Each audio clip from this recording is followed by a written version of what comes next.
J'ai découvert que mon mari et ma belle-mère passaient leurs après-midi à planifier comment me droguer pour me faire interner dans une clinique psychiatrique et pouvoir enfin profiter de l'héritage de 500 000 euros que mes parents m'avaient laissé. Mon nom est Sarah.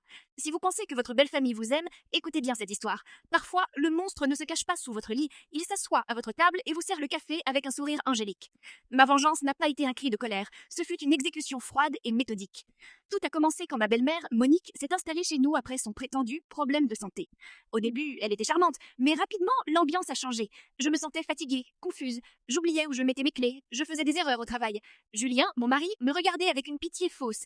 Sarah, chérie, tu perds la tête, tu devrais peut-être arrêter de travailler et me laisser gérer tes comptes. Un soir, j'ai eu un pressentiment. J'ai installé une caméra cachée dans un petit cadre photo dans le salon. Ce que j'ai vu sur l'enregistrement le lendemain m'a glacé le sang. J'ai vu Monique sortir un flacon de son sac et verser plusieurs gouttes dans mon thé pendant que Julien la regardait en riant.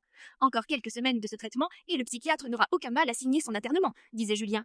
Et l'argent, demandait Monique. Tout sera à nous, maman. On vendra cet appartement et on partira au soleil. Mon cœur s'est brisé, puis il s'est transformé en pierre. Je ne pouvais pas simplement partir, je voulais qu'il paye pour chaque goutte de poison qu'il m'avait servi. Pendant 2 semaines, j'ai fait semblant. Je ne buvais plus leur thé, je le versais discrètement dans les plantes du balcon, mais je jouais la comédie de la femme égarée. Je laissais traîner des papiers, je bégayais. Je les voyais s'échanger des regards victorieux. Ils pensaient que j'étais à bout. J'ai alors contacté mon avocat et j'ai transféré tout mon héritage sur un compte offshore au nom de mes mères. J'ai aussi fait constater par un laboratoire privé les traces de sédatifs dans mon thé que j'avais prélevés en secret. J'avais toutes les preuves, les vidéos, les analyses de sang et les messages qu'ils s'envoyaient sur une application de messagerie cryptée que j'avais réussi à pirater. Le soir de mon anniversaire, Julien et Monique avaient organisé un dîner avec toute la belle famille. C'était le moment qu'ils avaient choisi pour annoncer ma maladie et demander mon hospitalisation forcée. Au milieu du repas, Julien s'est levé. Mes amis, j'ai une triste nouvelle. Sarah ne va pas bien. Elle est devenue instable et... Je l'ai coupée net. Instable ou simplement empoisonnée, Julien? Le silence qui a suivi était mortel. J'ai sorti mon iPad et j'ai lancé la vidéo de la caméra cachée sur la télévision du salon. Tout le monde a vu Monique verser les gouttes. Tout le monde a entendu Julien parler de mon internement et de mon argent. Monique a essayé de hurler. C'est un montage, elle est folle. Non, Monique, ai-je dit calmement. La seule chose qui est folle, c'est que tu penses t'en sortir. La police est déjà en bas.